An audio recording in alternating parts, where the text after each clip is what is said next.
Oke, selamat malam, selamat sore jemaat sekalian kasih Tuhan.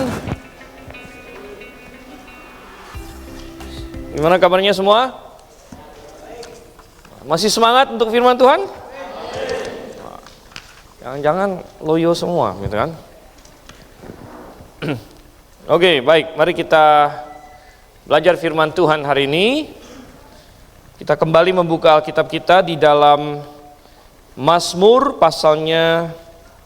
Jadi kita masih di kitab Mazmur. Dan kita sudah masuk ke jilid kedua dari Mazmur. Jilid pertama itu pasal 1 sampai 41. Itu semua Mazmur Daud. Dan kita masuk ke jilid kedua. Yang terakhir kita sudah lihat pasal 42. Hari ini kita masuk ke pasal 45. Mazmur pasalnya yang ke-45.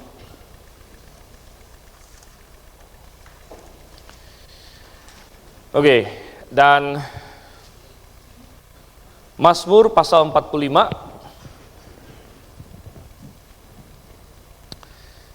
kita akan baca silih berganti. Saya akan mulai ayat 1, jemaat sekalian ayat 2, demikian seterusnya sampai ayat yang ke-18. Judul yang diberikan Elai adalah nyanyian pada waktu pernikahan raja. Oke. Saya akan mulai. Untuk memimpin biduan menurut lagu Bunga Bakung dari Bani Korah, nyanyian pengajaran, nyanyian kasih.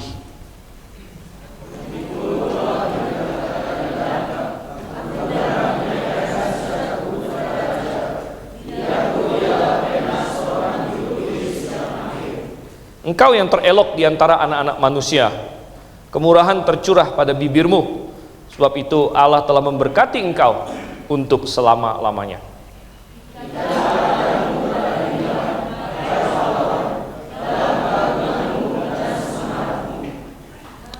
Dalam semarakmu itu majulah demi kebenaran, peri kemanusiaan dan keadilan. Biarlah tangan kananmu mengajarkan engkau perbuatan-perbuatan yang dahsyat.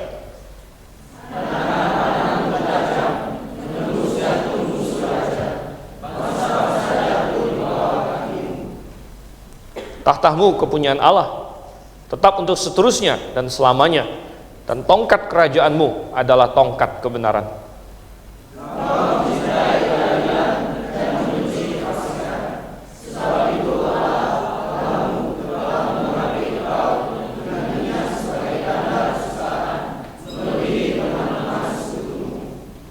Segala pakaianmu berbau mur, gaharu dan cendana.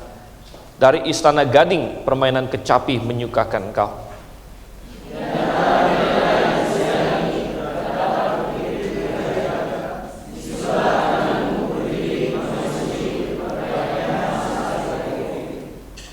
Dengarlah hai putri, lihatlah dan sendingkanlah telingamu.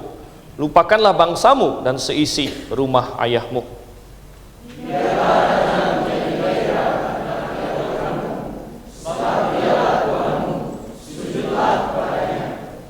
Putri Sirus, putri Tirus datang dengan pemberian-pemberian. Orang-orang kaya di antara rakyat akan mengambil muka kepadamu.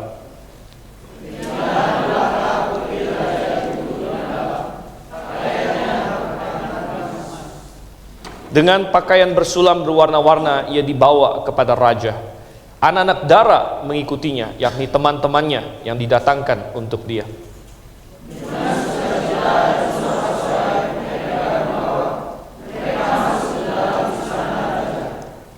Para bapa leluhurmu hendaknya diganti oleh anak-anakmu nanti. Engkau akan mengangkat mereka menjadi pembesar di seluruh bumi.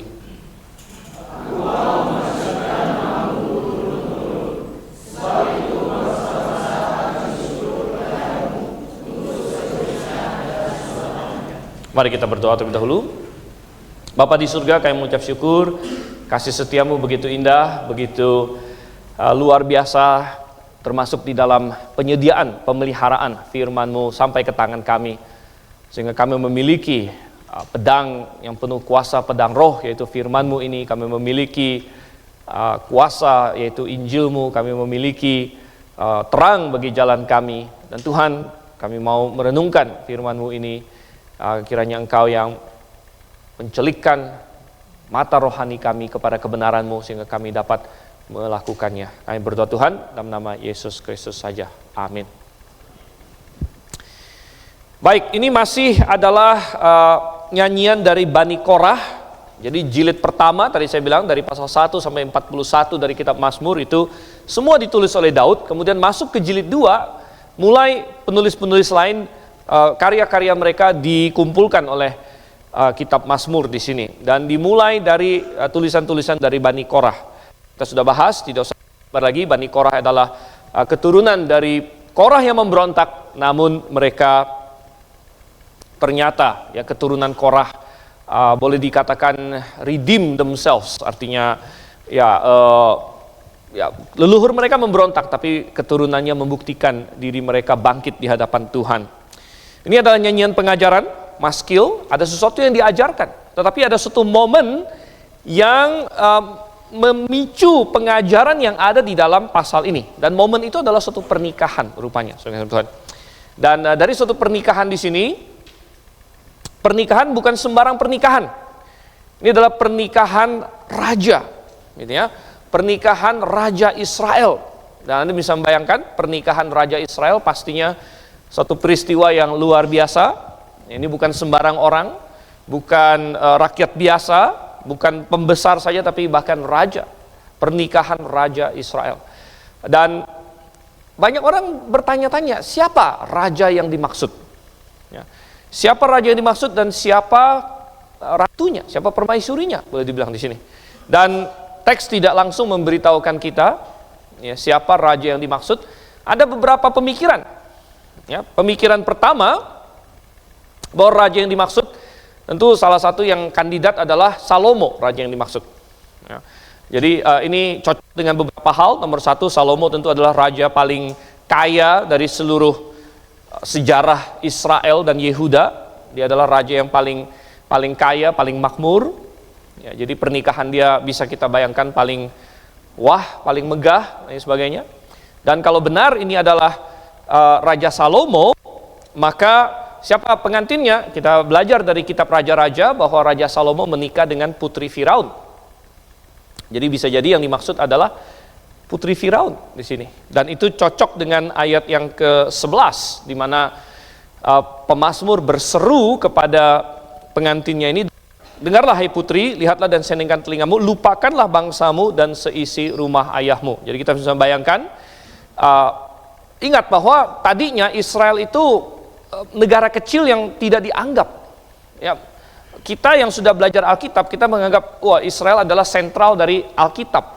Ya, benar, tetapi pada waktu itu secara politik Israel itu kecil. Bahkan di masa hakim-hakim mereka tidak punya raja. Mereka kerap kali dikalahkan oleh suku-suku dan lain sebagainya. Sampai muncul Saul, mereka menjadi kerajaan yang kecil dan masih sering diserang. Kemudian muncul Daud. Daudlah yang membuat Israel kayak semacam berdiri di atas kaki mereka sendiri, berhasil mengalahkan banyak musuh. Tetapi Salomo lah yang membuat nama Israel menjadi bangkit, muncul di kancah internasional pada waktu itu. Dan salah satu buktinya adalah semua bangsa-bangsa lain mulai hormat kepada Israel.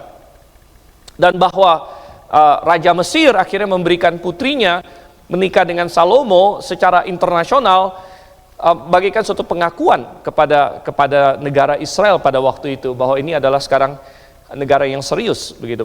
Dan kita bisa membayangkan putri Firaun datang masuk ke istana Salomo. Hari pernikahan mereka itu adalah salah satu kemungkinan insiden yang sedang dibicarakan di sini. Ya. Tetapi ada kemungkinan-kemungkinan lain. Sekali lagi teks tidak spesifik mengatakan ini siapa. Ya. Tadi kemungkinan pertama adalah Salomo.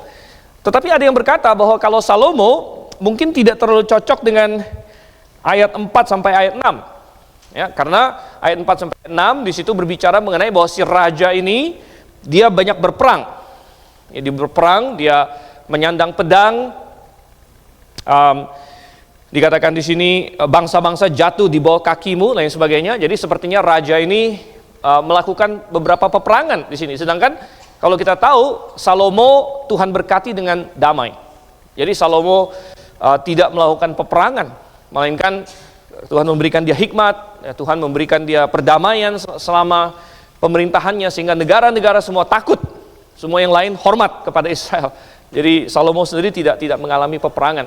Dan ada yang berpendapat bahwa raja yang dimaksud di sini adalah Raja Hizkia. Di sini ya, Raja Hizkia, raja yang kita tahu mengalami peperangan juga. Dia berperang melawan Asyur, ada melawan Sanherib dan lain sebagainya. Dan kalau ini Hizkia, siapa pengantinnya? Kita tahu dari kitab Raja-Raja dan dari kitab Tawarik bahwa Hizkia menikah dengan seorang perempuan namanya Hepzibah ya. Kita tidak tahu apa-apa lagi tentang dia ya, Hepzibah ini siapa dan lain sebagainya. Tetapi sekali lagi ayat 11 lebih condong kepada bahwa ini adalah Salomo dengan putri Firaun. Ayat lain cenderung kepada yang lain, dan mungkin tidak ada satu raja manusia pun yang cocok semuanya di sini. Mungkin sengaja, karena walaupun Mazmur ini dipicu oleh pernikahan seorang raja Israel yang mungkin Salomo atau mungkin Hizkia, tetapi pada ujung-ujungnya Mazmur ini adalah suatu nubuat tentang pernikahan yang akan jauh lebih hebat lagi dari pernikahan Salomo, dari pernikahan Hizkia, dari pernikahan semua raja Israel yang lain. Tetapi ini adalah nubuat tentang pernikahan raja di atas segala raja, yaitu Yesus Kristus sendiri ya. Dan Yesus Kristus, dia adalah raja Israel juga, tapi dia adalah raja dunia. Dan ini adalah gambaran pernikahan Israel, Tuhan Yesus dengan mempelainya. Dan Anda bertanya, siapa mempelainya kalau begitu? Ya. Siapa mempelai Tuhan Yesus? Oh, saudara yang kasih Tuhan. Di dalam perjanjian lama, mempelai Yehova selalu digambarkan Israel. Tetapi hari ini, karena kita hidup bukan di zaman Israel, kita hidup di zaman perjanjian baru, jadi saya akan mengajak kita untuk melihat dari kacamata perjanjian baru. Dan dari kacamata perjanjian baru, ya, mempelai Kristus adalah orang-orang percaya perjanjian baru yang kemudian bergabung ke dalam eklesia Tuhan ya. Jadi jemaat Tuhan adalah mempelai perempuan Yesus Kristus. Dan kita akan melihat, saya akan mengajak kita mempelajari di sini dari dua sudut pandang ini. Satu, kita akan lihat penerapannya bagaimana kalau ini adalah pernikahan manusia ya. Kemudian dua, kita akan melihat penerapannya bagaimana kalau ini berbicara mengenai Yesus Kristus dan hubungannya dengan kita sebagai orang percaya perjanjian lama. Oke, nah sebagaimana di dalam pernikahan ada dua tokoh utama tentunya ya. Demikian juga dalam Mazmur ini ada dua tokoh utama. Dan saya akan mengajak kita menyelidikinya dari sudut pandang dua tokoh utama itu. Pertama, saudara kasih Tuhan, dari ayat 2 sampai ayat 9 yang diperkenalkan kepada kita terlebih dahulu adalah mempelai laki-laki. Mempelai laki-laki yaitu sang raja Israel, baik raja Israel yang historis, entah itu Salomo atau siapapun yang lain, dan sang raja Israel yang eskatologis, yaitu Yesus Kristus.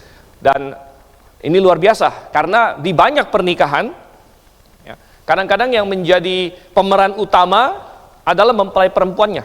Ya. Tetapi di dalam pernikahan yang satu ini, pemeran utamanya adalah mempelai laki-lakinya. Ya.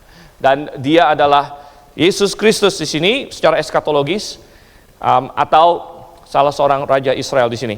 Dan kita lihat dari ayat 2 sampai ayat yang ke-9. Ada 3 hal mengenai mempelai laki-laki yang dinyatakan di sini. Yang pertama, pemazmur memuji kehebatan pribadinya. Ya. Nah, di dalam suatu pernikahan biasanya ada MC. Wah, MC ini pemazmur jadi MC-nya, saudara Tuhan. Dia yang perkenalkan, gitu kan. Jadi ketika pengantinnya masuk, wah disebut inilah dia masuk. Nah, dan biasanya kalau orang hebat mungkin akan dikasih tahu kehebatannya. Wah, inilah misalnya kalau yang menikah wali kota, wah wali kota ini. Yang menikah gubernur ini. Yang menikah presiden ini. Saudara Tuhan. Jadi akan disebut kehebatan dari pengantin yang menikah ini. Dan pemazmur di sini, perhatikan ayat yang kedua, hatiku meluap-luap dengan kata-kata indah, aku hendak menyampaikan sajakku kepada raja. Jadi pertama, si pemazmur berfokus kepada kehebatan pribadi mempelai laki-laki, kehebatan dari pengantin prianya, kehebatan dari raja yang sedang menikah ini. Dan sedemikian hebat dia sehingga pemazmur dalam inspirasi Roh Kudus katanya seperti meluap-luap, ada begitu banyak yang saya ingin ceritakan tentang dia. Jadi kita masih ingat apa peran Roh Kudus. Tuhan Yesus pernah berkata dalam Yohanes pasal 16, kalau aku sudah pergi, aku akan mengutus roh kebenaran kepada kamu. Dan roh kebenaran akan berbicara tentang aku. Roh Kudus, tujuan Roh Kudus datang ke dalam dunia adalah menginsafkan dunia akan dosa, penghakiman, dan kebenaran. Dan dia membicarakan tentang Yesus Kristus. Di dalam perjanjian lama, saudara kasih Tuhan, ini ditipologikan ketika Abraham mentipologikan Allah Bapa mencari pengantin untuk Ishak anaknya yang adalah tipologi dari Yesus Kristus, dan dia mengutus hambanya yang paling dipercaya yang mentipologikan Roh Kudus. Dan apa yang dilakukan oleh hamba yang dipercaya itu? Hamba yang dipercaya itu, Roh Kudus, datang kepada Ribka. Dan apa yang dikatakan? Apa yang dilakukan oleh hamba yang dipercaya itu? Dia menceritakan tentang kehebatan Ishak. Dia berkata kepada Ribka dan keluarganya, Tuanku Abraham mempunyai satu anak saja dan dia akan mewarisi semua miliknya. Dan Tuhan sudah memberkati tuanku dengan harta yang berlimpah. Dan dia menekankan bahwa Ishak akan mewarisi semuanya. Dia adalah pewaris semua harta Abraham. Ini menggambarkan satu tawaran. Mau nggak kamu menjadi istrinya? Dan saudara yang kasih Tuhan, demikian juga Roh Kudus datang. Dan dia berbicara tentang keindahan Yesus Kristus. Dia berbicara mengenai kehebatan Yesus Kristus. Dan Roh Kudus bekerja dalam hati manusia untuk menarik manusia kepada Tuhan. Ini berbicara mengenai kehebatan pribadi Yesus Kristus, saudara yang kasih Tuhan.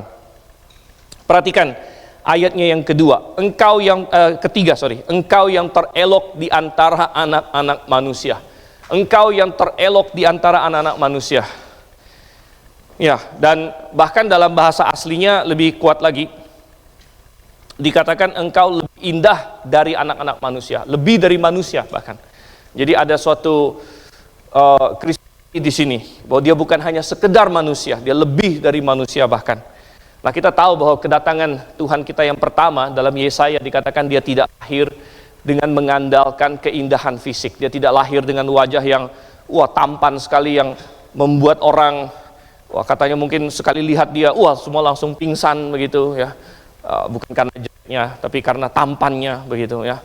Tidak ada yang seperti itu. Ya, Tuhan Yesus datang bukan dengan mengandalkan kehebatan jasmani, tetapi saudara yang kasih dalam Tuhan, nomor satu, ini berbicara mengenai kehebatan karakter dia, keindahan karakter dia,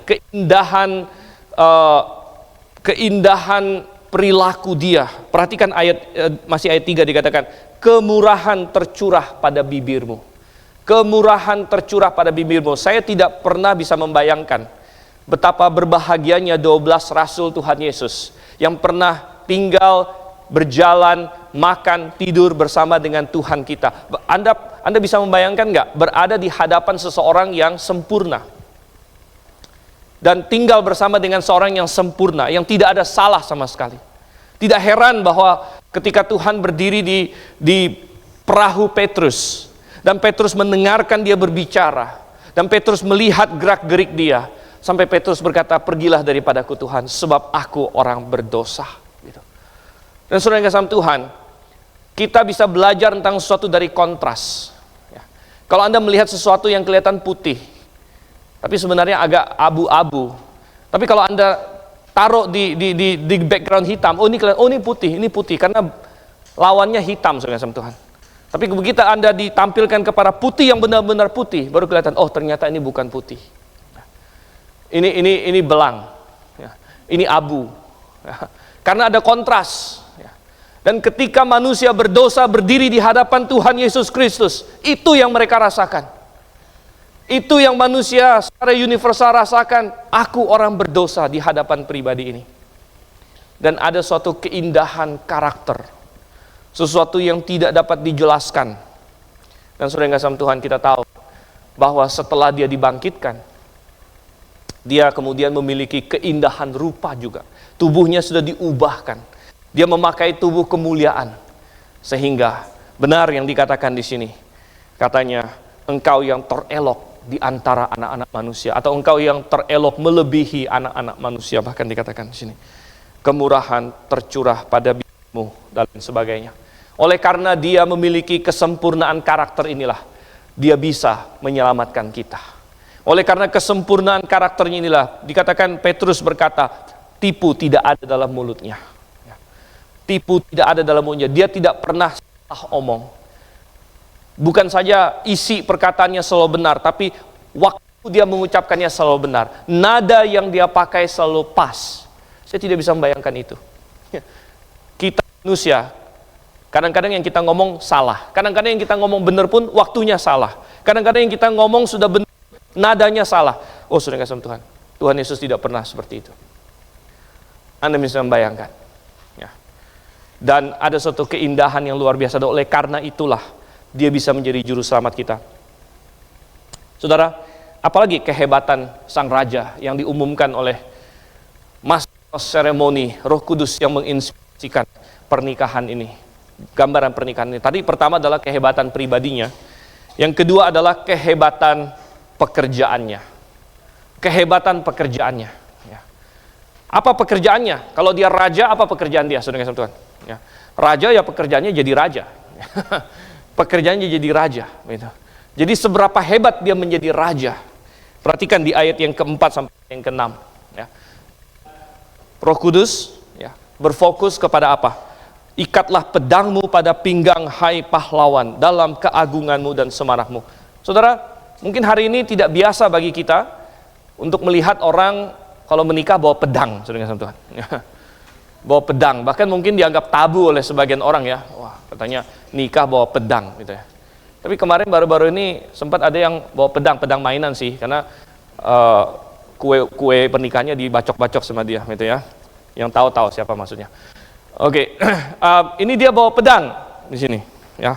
Katanya, ikatlah pedangmu pada pinggang, hai pahlawan. Ya, dan Anda berkata, kenapa Salomo atau Tuhan Yesus di sini dia membawa pedang? Ya, karena itu adalah tugas raja, saudara. Itu adalah tugas raja. Tugas raja adalah menyandang pedang. Ya. Di dalam Roma pasal 13, Paulus berkata, taatilah pemerintah, karena pemerintah adalah hamba Allah untuk membalaskan kejahatan. Kemudian dikatakan lagi, tidak percuma pemerintah menyandang pedang. Tidak percuma pemerintah menyandang pedang. Saudara, banyak orang berpikir pedang adalah hal yang negatif. Tapi pedang yang dipakai dengan benar adalah hal yang positif. Bahkan kalau Anda cari kata pedang pertama kali dalam Alkitab, dalam bahasa Ibraninya, siapa yang belajar Ibrani? Apa itu pedang? Masih ingat nggak? Heref katanya di situ, ya. Pedang dalam bahasa Ibrani pertama kali muncul di dalam Kejadian pasal 3. Siapa yang pakai pedang di situ? Kerub. Kerub.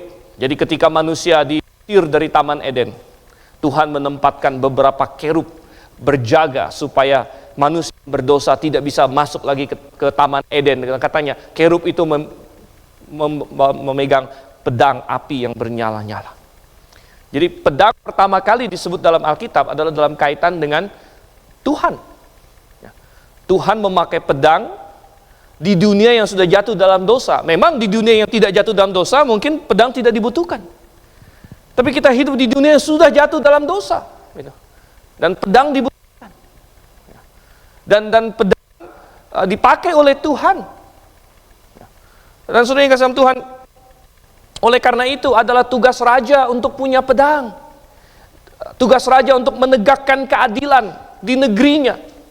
Itu yang dilakukan oleh Daud, itu yang dilakukan oleh Salomo. Dan adalah tugas raja untuk memakai pedang untuk melindungi bangsanya, untuk menghancurkan, untuk mengalahkan musuh-musuh yang mau menghancurkan bangsanya. Itu adalah salah satu fungsi raja pada waktu itu. Dan saudara yang kasih Tuhan, Tuhan Yesus akan datang dengan pedang juga. Di sekolah minggu dewasa di pagi hari, kita sedang membahas Wahyu pasal 19. Dan itu adalah Wahyu 19 adalah salah satu puncak sejarah. Nah, Yesus Kristus akan mengoyakkan langit. Kemudian akan turun dengan kuda putih. Ya, bersama dengan orang-orang kudusnya yang telah diangkat. Dan katanya, dari mulutnya akan keluar sebilah pedang yang akan dia pakai untuk mengalahkan antikristus, akan mengalahkan pasukan manusia yang memberontak kepadanya. Tuhan kita akan datang dengan pedang juga. Oh, saudara yang kasih Tuhan, ini adalah pekerjaannya, kehebatan pribadinya, kehebatan pekerjaannya. Coba perhatikan ayatnya yang ke-5 di sini. Dikatakan, Dalam semarakmu itu, majulah demi kebenaran, peri kemanusiaan dan keadilan. Jadi ini bedanya raja yang memakai pedang dengan lalim, dengan raja yang memakai pedang dengan benar. Ya. Dan Tuhan Yesus selalu memakai pedangnya untuk kebenaran, peri kemanusiaan dan keadilan katanya. Tapi perhatikan bagian B-nya. Biarlah tangan kananmu mengajarkan engkau perbuatan-perbuatan yang dahsyat. Tangan kananmu mengajarkan engkau perbuatan-perbuatan dahsyat. Ada apa pada tangan kanan Tuhan? Ada apa pada tangan Tuhan Yesus Kristus? Anda masih ingat, setelah kebangkitannya, ada satu orang murid Tuhan yang meragukan, namanya Thomas. Namun kemudian Tuhan Yesus tampil di hadapan Thomas dan berkata, Thomas, lihatlah. Kemudian Tuhan menunjukkan apa? Ada bekas. Dan Tuhan berkata pada Thomas, cucukkan jarimu ke bekas pakuku. Jangan kamu tidak percaya lagi. Dan kita bertanya, bukankah Tuhan sudah punya tubuh kemuliaan? Mestinya semua bekas luka sudah hilang. Semua bekas luka sudah hilang, sudah tubuh kemuliaan. Tapi Tuhan mempertahankan bekas luka pakunya untuk dia perlihatkan kepada orang. Kenapa? Karena di tangannya inilah ada tanda kemenangan dia. Dan tangan kanannya katanya mengajar dia perbuatan-perbuatan yang dahsyat. Saudara, sebenarnya Tuhan berperang demi mempelainya di sini. Tuhan menyandang pedang demi mempelainya. Dan pertarungannya 2 kali dilakukan. Pertama kali peperangan itu sudah dilakukan di Golgota, di Kalvari 2000 tahun yang lalu. Ketika Tuhan kita, tangan kanan dan tangan kirinya dipaku dan dia disalib. Dan di situ dia memenangkan mempelainya. Dia memenangkan orang-orang yang diselamatkan. Dia memenangkan jemaatnya. Tetapi suatu hari nanti dia akan kembali lagi. Kalau di Golgota dia memenangkan pribadi mempelainya, maka pada waktu dia kedatangan dia yang kedua, dia akan datang dengan pedang. Dia menghancurkan pasukan antikristus. Dia akan memenangkan properti untuk mempelainya. Jadi yang pertama dia memenangkan pribadi mempelainya. Yang kedua dia memenangkan properti untuk mempelainya, yaitu dia akan menguasai bumi dan memberikannya kepada mempelainya. Oh, saudara yang kasih Tuhan, anak-anak panahmu tajam katanya, menembus jantung musuh raja, bangsa-bangsa jatuh di bawah kakimu. Demikianlah Tuhan Yesus akan memerintah atas semua bangsa. Yang ketiga, saudara yang kasih Tuhan, kehebatan apa lagi? Kehebatan pribadi, kehebatan pekerjaannya. Yang ketiga adalah kehebatan pemerintahannya. Kehebatan pemerintahannya. Dan saudara, ketika Tuhan Yesus datang pada Wahyu pasal 19 bersama dengan mempelainya, masuk ke ruang pernikahan di situ, dan kemudian akan membuka perjamuan, dan perjamuan kawin anak domba, itulah kerajaan 1000 tahun. Dan itu akan menjadi kerajaan yang sempurna, kerajaan yang begitu indah, dan pemerintahannya begitu hebat. Kita baca dari ayat 7 sampai ayat yang ke-9 di sini. Ayat 7 luar biasa, tahtamu kepunyaan Allah. Tapi kalau Anda cek dalam bahasa aslinya, sebenarnya tidak ada kata kepunyaan di situ. Sebenarnya ini bisa diterjemahkan seperti King James, tahtamu Allah. Tahtamu ya Allah, bisa diterjemahkan seperti itu. Dan itu berarti ini memang adalah nubuat tentang Yesus Kristus. Tahtamu ya Allah, katanya di situ. Ya. Tahtamu ya Allah, tetap untuk seterusnya dan selama-lamanya. Saudara, kita menyebut kerajaan itu kerajaan 1000 tahun. Bukan karena setelah 1000 tahun kerajaan itu kalah. Bukan. 1000 tahun adalah salah satu fasenya saja. Dan setelah 1000 tahun itu selesai, kerajaan itu akan berlanjut. Bentuk kekekalannya. Jadi kerajaan Kristus tidak akan pernah runtuh, tidak akan pernah dikalahkan. 1000 tahun itu hanya salah satu fasenya saja. Kerajaan yang kekal, sudah kasih Tuhan. Kemudian, kerajaan yang bajik. Kerajaan yang bajik. Dikatakan tongkat kerajaan adalah tongkat kebenaran. Engkau mencintai keadilan dan membenci kefasikan. Oh saudara, ini adalah kebenaran. Ya. Mencintai keadilan, membenci kefasikan. Kita harus punya dua-duanya. Kita harus mencintai keadilan, tapi kita juga harus membenci kefasikan. Saudara, dikatakan bahwa di zaman modern ini adalah zaman kebebasan. Banyak demokrasi berkata harus punya kebebasan. Kebebasan. Anak muda hari ini pengen cari kebebasan. Freedom katanya. Freedom itu bagus, tapi Anda tertipu kalau berpikir, saya mau berdosa, itu freedom. Saya mau melanggar firman Tuhan, itu freedom. Tapi Tuhan Yesus berkata, barang siapa melakukan dosa, ia menjadi hamba dosa. freedom yang sesungguhnya, kebebasan yang sesungguhnya adalah kebebasan untuk tidak berbuat dosa. Itu kebebasan yang sesungguhnya. Tetapi di bawah suatu tema freedom, kebebasan, dan suatu tema, suatu kesalahpahaman dikatakan orang Kristen tidak boleh membenci, harus mengasihi saja. Oh, salah dengan Tuhan. Orang Kristen harus sangat mengasihi. Tapi orang Kristen juga harus membenci. Ya. Membenci apa? Membenci apapun yang Tuhan benci. Kalau Tuhan membencinya, maka saya juga akan membencinya. Dan mengasihi yang Tuhan kasihi. Dan saudara yang kasih dalam Tuhan. Oleh karena itu dikatakan, kau mencintai keadilan dan membenci kefasikan. Terlalu banyak orang, katanya, terbuka. Oh, saya punya pikiran yang terbuka, mau menerima apa saja. Akhirnya berbagai kesesatan juga dia terima. Sampai ada perkataan, saking terbukanya kepalanya, otaknya jatuh keluar. Gitu ya. Udah nggak berpikir lagi. Saking terbukanya pikirannya, laki jadi perempuan, oke, saya terima juga. Perempuan jadi laki, oke, saya terima juga. Ya, saking terbukanya pikirannya, otaknya jatuh keluar. Ya, tidak. Ya. Kita harus mencintai yang Tuhan cintai, membenci yang Tuhan benci. Itu adalah yang Tuhan inginkan. Dan ini adalah pemerintahan yang sejahtera, saudara. Pemerintahan yang sejahtera. Kita lihat di situ di ayat yang ke-8b. Allah-Allahmu telah mengurapi engkau dengan minyak sebagai tanda kesukaan, melebihi teman-teman sekutumu. Ini gambaran kemakmuran. Pakaianmu berbau mur, gaharu dan cendana. Dari istana gading, wow, istana gading, saudara. Gading, ya, diambil dari gajah-gajah ya, yang punya gading itu, punyanya. Berapa ekor gajah yang harus mati untuk bikin istana dari gading? Anda bisa pikirkan. Ini kekayaan yang luar biasa.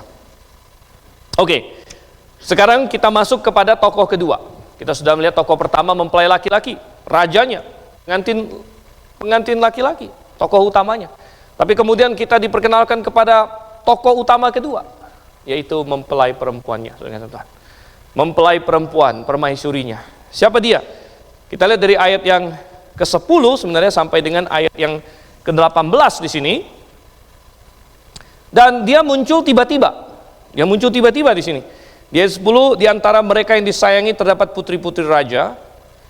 Di sebelah kananmu berdiri permaisuri berpakaian emas dari Ofir. Dia dihadirkan.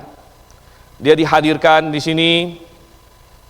Dan kita melihat permaisuri disebut, ya. Dan ayat 11, dengarlah hai putri, lihatlah dan senengkanlah telingamu, lupakanlah bangsamu dan seisi rumah ayahmu. Ada beberapa hal yang ditekankan mengenai si permaisuri ini, si mempelai perempuannya ini. Ada 3 poin yang ingin saya ajak kita lihat, ya, sama seperti tadi rajanya ada 3 poin, ini juga ada 3 poin. Poin pertama adalah teks berfokus kepada perubahan sang mempelai, perubahan yang terjadi bagi permaisuri itu. Ya. Kita tidak diberitahu siapa nama dia, kita tidak diberitahu secara pasti memang bahkan latar belakang dia dari mana. Kita hanya menduga kalau ini Salomo, bisa jadi dia adalah putri Firaun, berarti dia berasal dari Mesir, ya. Atau siapapun yang lain, kalau dia adalah Hizkia yang istrinya namanya Hepzibah, kita bahkan tidak lebih banyak tidak tahu lagi siapa itu Hepzibah. Tetapi justru itu poinnya. Poinnya adalah bahwa masa lalu dia tidak terlalu penting. Yang penting adalah masa depan dia bersama dengan sang raja. Masa lalu dia sesuatu yang untuk dilupakan. Status dia yang lama tidak lagi penting. Status dia yang baru yang penting. Bahwa dia adalah sekarang permaisuri Raja Israel. Bahwa dia sekarang adalah istri dari sang raja. Itu yang penting. Sehingga teks berkata, lupakan bangsamu yang terdahulu. Lupakan rumah ayahmu. Itu masa lalumu. Memang di dalam suatu pernikahan, ya, seorang perempuan bersatu dengan suaminya dan mengambil identitas suaminya. Ya, kalau di negara-negara Barat, seorang perempuan ganti nama belakang. Ya, kan, misalnya KTP-nya sebelum menikah bilang siapa gitu kan, Miss Mary Baker misalnya, menikah dengan washer, dari baker jadi washer begitu kan? Dia berubah. Dia ganti nama belakang, sudah nggak sama Tuhan. Dia sekarang mengikuti identitas suaminya. Dan ini yang dikatakan tentang permaisuri ini. Mungkin kamu dulunya putri Firaun, mungkin kamu entah siapa lagi dulunya, tapi sekarang kamu adalah istri sang raja. Dan saudara yang kasih Tuhan, ini adalah gambaran yang luar biasa indah tentang kita sebagai orang-orang yang diselamatkan. Yang penting bukan masa lalu kita. Dulunya kita anak siapa? Dulunya kita malah anak iblis. Kita anak iblis. Tuhan Yesus berkata kepada orang Yahudi, iblis adalah bapakmu. Mereka mau berbangga, kami adalah anak Abraham. Tuhan bilang, iblis adalah bapakmu. Karena kamu berbohong dan kamu mau membunuh aku. Tetapi kalau kita sudah percaya kepada Yesus Kristus, kalau kita sudah diselamatkan, gambarannya adalah kita seperti mempelai yang sekarang dipertunangkan, dipernikahkan kepada raja di atas segala raja. Dan masa lalu kita tidak lagi penting. Yang penting sekarang adalah bagaimana hubungan kita dengan sang raja itu. Oleh karena itu Paulus berkata dalam Filipi, aku melupakan apa yang ada di belakangku.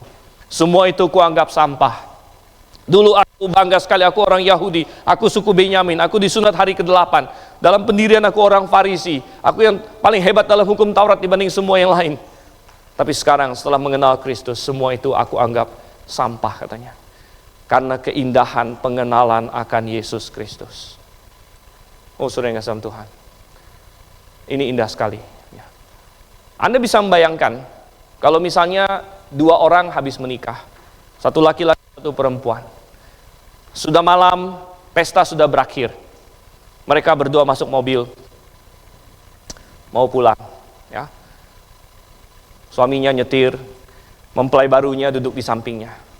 Mereka menuju rumah baru mereka. Tiba-tiba istri barunya ngomong sama suaminya, sayang, bawa saya balik ke mama saya. Suaminya kaget. Kita baru menikah, gitu kan? Kenapa kamu mau balik ke rumah mama kamu sekarang? Kita lagi mau ke rumah kita nih sekarang. Enggak deh, begini aja. Saya tetap mau tinggal sama orang tua saya. Nanti satu minggu, 1 hari saya ke rumah kamu. Wah, suaminya mungkin kaget. Kok ada yang begini punya, gitu ya? Kamu tinggal di rumah mama kamu, di rumah bapak kamu, 1 minggu 1 kali kamu ke rumah saya. Iya. Tapi begini, jangan khawatir. Kalau saya butuh duit, saya akan cari kamu. Kalau saya sakit, saya akan cari kamu. Kalau saya dalam kesusahan, saya pasti telepon kamu. Tapi saya tinggal sama orang tua saya. Kira-kira bagaimana, saudara? Dan kita bilang, wah ini pernikahan aneh. Tidak ada yang seperti itu. Tetapi kalau kita sudah dipertunangkan kepada Kristus, kalau orang percaya, kita berkata, sekarang adalah mempelai Yesus Kristus. Berapa banyak orang yang pemikirannya seperti itu? Tuhan, saya masih tetap mau dalam status lama saya. Tuhan, saya masih mau di dalam kebiasaan lama saya. Tuhan, saya masih nyaman dengan rumah lama saya sebelum saya diselamatkan. Oke, 1 minggu 1 harilah saya cari Tuhan. 1 minggu 1 kalilah saya ke gereja cari Tuhan. Dan Tuhan kalau lagi sakit, lagi butuh duit, saya pasti doa sama kamu. Tapi sisanya saya tidak akan terlalu peduli dengan engkau Tuhan. Saya tidak akan hidup bagimu. Saya tidak mau satu rumah dengan engkau. Ada pernikahan seperti itu, saudara? Oh tidak, mestinya tidak. Oleh karena itulah Tuhan memakai pernikahan untuk menggambarkan hubungan Dia dengan umatnya. Dan dikatakan di sini apa? Ayat 12. Biarlah raja menjadi gairah karena keelokanmu. Biarlah suamimu bersukacita atas engkau, atas persekutuan yang dia miliki dengan engkau. Dan demikianlah mestinya kita dengan Tuhan. Dan kita berkata, Tuhan, aku ini milik-Mu. Aku milik-Mu, Engkau telah menebus aku. Oh, saudara yang kasih Tuhan. Kita melihat di sini, ya. Oke, itu yang pertama, perubahan sang mempelai. Dia berubah status. Berubah status. Yang kedua, saudara Tuhan, kita melihat adalah keindahan sang mempelai. Keindahan sang mempelai. Oh, tidak ada pengantin, apalagi yang perempuan, ya, yang tidak mau tampil indah pada hari pernikahannya. Ya. Semuanya pasti ingin tampil wah, tampil indah, ya, dengan baju yang mungkin lain daripada yang lain. Gitu, ya. Sering dikatakan bahwa kalau diundang ke pernikahan, tamunya itu jangan bajunya terlalu keren, sampai-sampai menyaingi pengantinnya. Begitu. Nanti sampai orang bingung pengantinnya yang mana, gitu kan? Yang ini apa yang ini? Begitu. Jangan, itu kesalahan, saudara. Karena mestinya perhatian utama pada pengantin perempuan. Dan kita melihat di sini keindahan sang pengantin digambarkan dari pribadinya. Ya, keelokanmu, katanya ayat 12. Dari pakaiannya, ayat 10, berpakaian emas, Ofir, katanya di sini kan. Ayat yang ke-14, keindahan belaka putri raja itu di dalam, pakaiannya berpakankan emas, dan lain sebagainya. Baik dari pribadinya, baik dari pakaiannya, digambarkan sangat-sangat indah, selayaknya seorang istri permaisuri dari raja. Dan saudara, ini juga seharusnya menggambarkan kita, ya, menggambarkan kita yang sudah ditebus. Kita yang sudah ditebus, kita memakai kebenaran Yesus Kristus. Kita sudah diubah. Dan mestinya kita semakin hari, semakin berubah, semakin indah di mata Tuhan. Kecantikan fisik adalah hal yang indah. Kita manusia bisa mengapresiasi kecantikan fisik. Kalau ada perempuan yang cantik, ya, saya rasa kita bisa mengapresiasi, wow, dia cantik, ya, dia indah, ya. Dan Tuhan mungkin mengaruniakan kepadanya kecantikan fisik.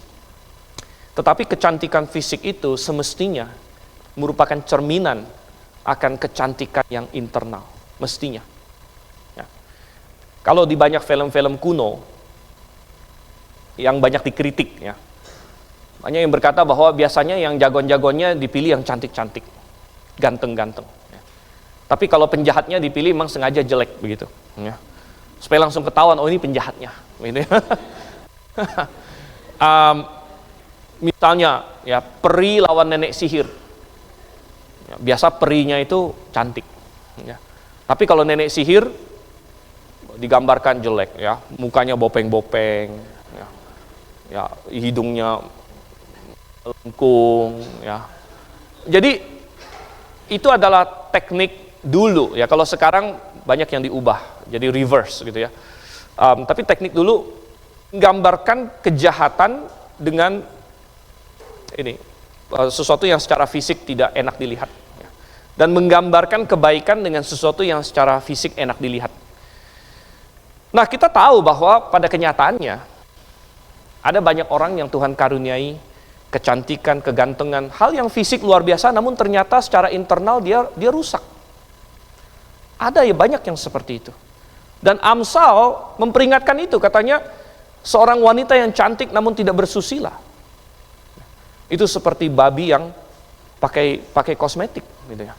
Yang babi yang pakai anting-anting, pakai permata, gitu ya. Jadi kita tahu bahwa tidak selamanya bahwa sesuatu yang indah cantik secara fisik itu ternyata indah secara internal juga, tidak. Ya, seringkali tidak demikian. Dan juga tidak, misalnya kalau kita secara fisik ada kekurangan, tidak berarti bahwa karakter kita lalu dipertanyakan, tidak. Namun mestinya yang Tuhan mau adalah di dalam penciptaan yang sempurna tidak ada dosa. Tuhan ciptakan manusia semuanya sempurna, semuanya indah, semuanya cantik dan ganteng, dan itu menggambarkan keindahan internal menggambarkan keindahan karakter yang dimiliki. Ya. Dan suatu hari kita tahu bahwa kita akan diubah, tubuh kita akan diubah. Dan kita segala ketidaksempurnaan kita ya, akan hilang di dalam kemuliaan. Tetapi kita melihat di sini bahwa sang mempelai perempuan, ya, sang mempelai si raja ini. Coba kita buka di dalam Efesus, saudara. Efesus pasal 5. Ya. Kita sedang dipercantik oleh Tuhan kita. Kita sedang dipercantik oleh Tuhan kita supaya suatu hari nanti kita berdiri di hadapannya cantik dan tanpa celah. Perhatikan ayat 25, 26 dan 27. Efesus pasal 5. Hai suami, kasihlah istrimu sebagaimana Kristus telah mengasihi jemaat dan telah menyerahkan dirinya baginya untuk menguduskannya sesudah ia menyucikannya dengan memandikannya dengan air dan firman, supaya dengan demikian ia menempatkan jemaat di hadapan dirinya dengan cemerlang, tanpa cacat atau kerut atau yang serupa itu, tapi supaya jemaat kudus dan tidak bercelah. Saya tidak bisa menghitung berapa banyak jumlahnya mempelai perempuan yang kalau mau menikah itu diet. Ya. Ada atau tidak? Oh banyak, saudara. Ya, bukan cuma mempelai perempuan, mempelai laki-laki juga ada. Ya. Wah, udah mau menikah nih, diet dulu, biar muat bajunya katanya, gitu kan? Wah, terus apalagi dipermak, itu kan? Yesus Kristus sedang memperindah mempelainya dengan menguduskannya dengan air dan firman. Nah, itu adalah kita. Kita sedang menantikan hari pernikahan sang anak domba. Mari, jangan kita melawan ketika Tuhan berkata, aku ingin menguduskan kamu. Aku gunakan firmanku untuk menghilangkan bagian-bagian yang jelek dalam hidupmu. Ya, jangan kita hilang karena kita mau tampil. Inilah mempelai Tuhan. Kita kembali ke Mazmur pasal 45. Yang terakhir, saudara kasih Tuhan, mengenai mempelai perempuan. Tadi ada perubahan si mempelai, ada keindahan si mempelai. Terakhir adalah pelayanan mempelai perempuan. Pelayanan mempelai perempuan. Apa pelayanan dia, saudara? Apa fungsi utama seorang permaisuri, seorang ratu bagi raja? Ya, ada banyak fungsinya. Tentu dia adalah kekasihnya, mestinya. Dia adalah penasihat dia mungkin. Ya. Tapi ada satu fungsi yang sangat penting juga, yaitu apa? Memberikan keturunan. Bagi raja ini penting. Bagi orang biasa, ya penting juga punya keturunan, tapi bagi raja lebih penting lagi. Karena keturunan itu berarti dinasti dia akan berlanjut. Ya. Dinasti dia akan ada penerusnya. Dan perhatikan ayat yang ke-17. Para bapak leluhurmu hendaknya diganti oleh anak-anakmu nanti. Engkau akan mengangkat mereka menjadi pembesar di seluruh. Ini sedikit kembali lagi ke tema yang sebelumnya, bahwa lupakan bapak-bapakmu, lupakan rumah ayahmu. Sekarang engkau sudah masuk ke istana raja suamimu sekarang. Ya. Dan apa? Lupakan bapak-bapakmu, ganti mereka dengan anak-anakmu. Tanya sini. Ganti mereka dengan anak-anakmu. Jadi si permaisuri ini, ya, dia punya pelayanan yang sangat penting. Yaitu apa? Pelayanan dia adalah menghasilkan anak-anak bagi raja itu. Saudara, hari ini kaum feminis banyak yang sangat marah kalau dianggap, wah, masa saya perempuan jadi istri cuman buat ngelahirin anak, begitu kan? Wah, saya cuman buat ngelahirin anak doang. Nah, jadi, wah, ya kan, padahal sudah dikasih Tuhan. Sebenarnya istri memang bukan untuk cuma melahirkan anak, gitu ya. Istri adalah penolong. Istri adalah orang yang akan bersama dengan kita. Setelah anak-anak lepas pun, suami dan istri tetap berjalan bersama sampai maut memisahkan. Tetapi yang dilupakan oleh feminisme adalah bahwa melahirkan anak dan membesarkan anak adalah pelayanan yang sangat penting. Dan kalau itu dikatakan sebagai salah satu pelayanan besar dalam hidup seorang perempuan, maka itu tidak salah, saudara. Tidak salah. Kalau bagi seorang laki-laki, mungkin dia berkata, apa yang berhasil kamu buat? Oh, saya berhasil membangun ini, membangun ini, membangun ini. Boleh? Saya berhasil melakukan ini dan ini dan ini. Boleh. Bagaimana dengan seorang perempuan? Dia bisa berkata, saya mendukung suami saya. Saya memampukan dia melakukan ini dan ini dan ini. Behind every great man is a great woman. Ini pepatah yang sudah dilupakan. Karena sang laki-laki bisa berkarya, sementara istrinya mendukung dari belakang dan menyediakan suatu rumah dan membesarkan anak-anaknya, melahirkan anak bagi dia, membesarkan anak bagi dia. Apakah ini sesuatu yang sangat buruk harus dicemooh? Masa saya cuma melahirkan anak? Bukan cuma melahirkan anak. Melahirkan anak dan membesarkan anak adalah pelayanan yang begitu penting. Karena ini berbicara mengenai nasib umat manusia. Jangan dianggap remeh, saudara. Anak-anak adalah masa depan. Melahirkan dan membesarkan anak, mereka, menuntun mereka, itu adalah pelayanan untuk kemanusiaan di masa depan. Dan oleh karena itu, bapak-bapak leluhurmu hendaknya diganti oleh anak-anakmu nanti. Dan kau akan membesarkan mereka menjadi pembesar-pembesar, katanya di sini. Dan saudara, bagaimana dengan kita hari ini? Bagaimana dengan jemaat? Apa fungsi jemaat? Apa yang Tuhan inginkan dari jemaat? Tuhan ingin jemaat membawa anak-anak baru kepada Tuhan. Tuhan ingin kita menginjil. Sehingga ketika kita menginjil, ada anak lagi yang lahir bagi Tuhan, anak rohani.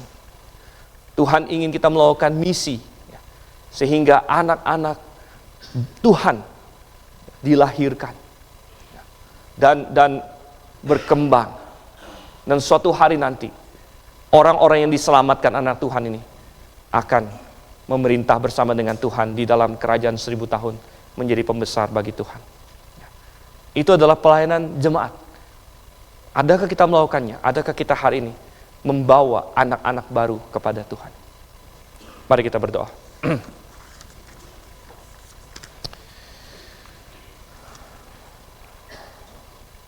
Bapa di surga, betapa indah kami mengantisipasi hari besar pernikahan sang anak domba.